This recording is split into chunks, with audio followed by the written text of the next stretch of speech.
لیکن میں نے ان پر کچھ ظاہر نہ ہونے دیا۔ میں نے میز پر گلاس رکھا اور اندر چلی گئی۔ میری عمر اتنی نہیں تھی، مگر میں یہ چیز بخوبی جانتی تھی کہ یہ میرے حق میں نہیں بلکہ میرے خلاف بات کی جا رہی تھی، اور میرے آتے ہی بات بدل دی گئی تھی۔ اماں اب بھی آیا کرتی تھی، مگر اب میں نے احتجاجاً ان سے بات کرنا بند کر دی تھی۔ ان کے آنے پر میں بس انہیں سلام کرتی اور پھر اپنے کاموں کی طرف ہو جایا کرتی تھی۔ سال مہینوں کی طرح گزرنے لگے تھے۔ ایک دن میں نے دیکھا کہ اماں آئی ہوئی تھی۔ اماں میری امی سے کچھ بات کر رہی تھی۔ دونوں نے ہی میرے وہاں آنے کو نوٹ نہیں کیا تھا، کیونکہ ان کے اپنے راز و نیاز کی باتیں ہو رہی تھی۔ انہی دنوں میرا اسکول چھڑوانے کی بات ہونے لگ گئی تھی۔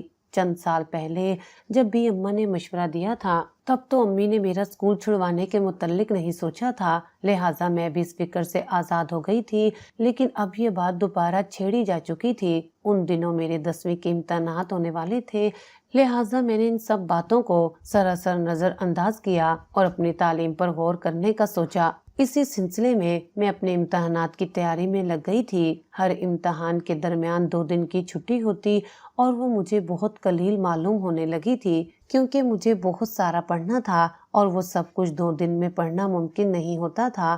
ایک کے بعد ایک امتحان ہو رہے تھے اور آہستہ آہستہ مجھے سر سے کوئی بوجھ اترتا محسوس ہو رہا تھا۔ وہ دن بھی آیا کہ میرا آخری امتحان ہو گیا تھا۔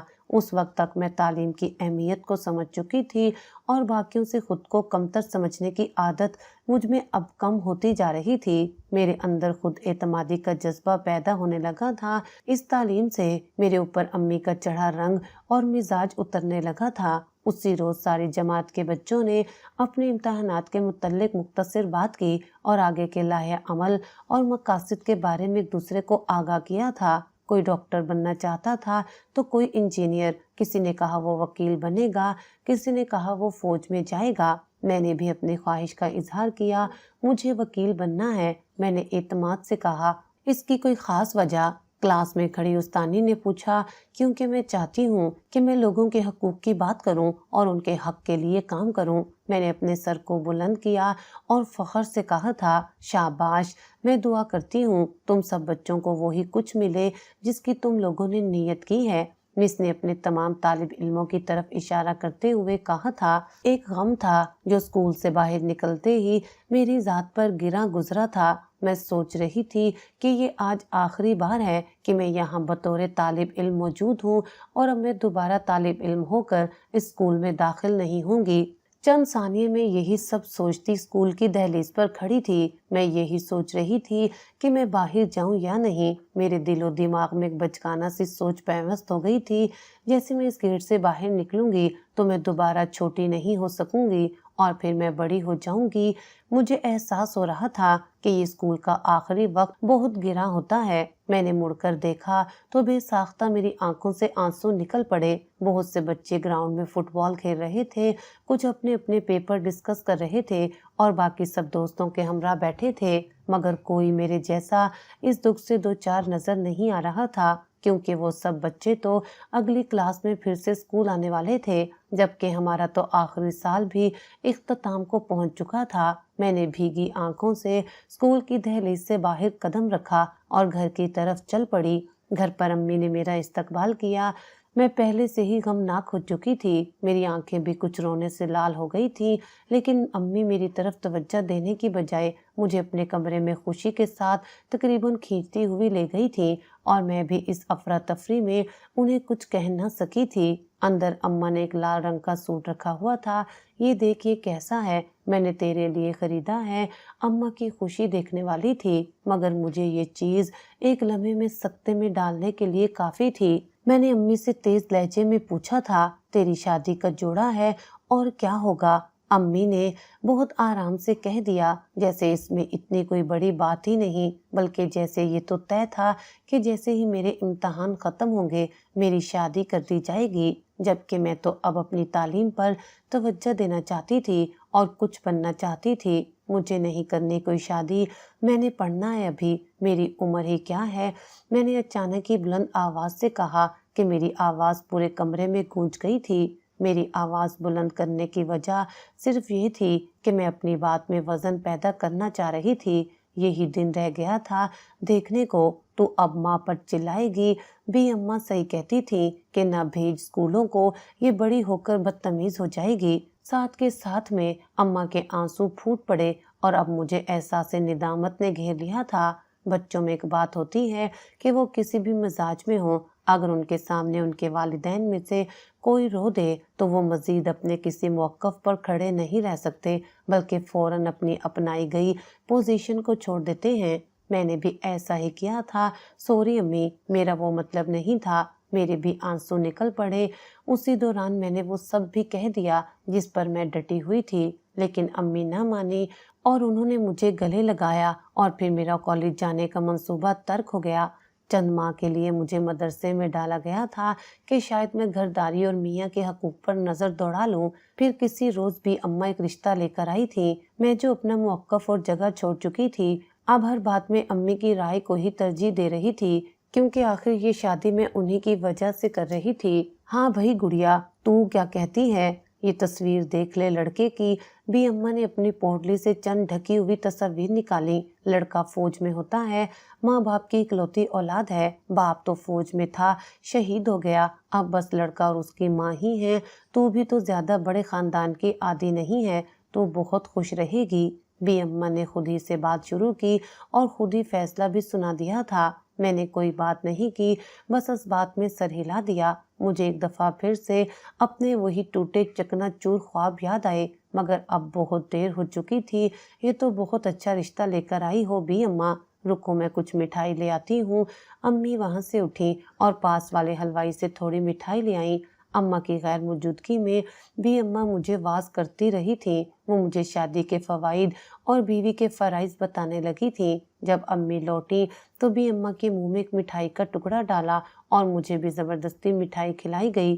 اچھا اب میری بات سن دلہن، لڑکی کی ماں کو نیک شریف لڑکی چاہیے جو گھرداری جانتی ہو، اور شادی وہ جلد ہی کریں گے۔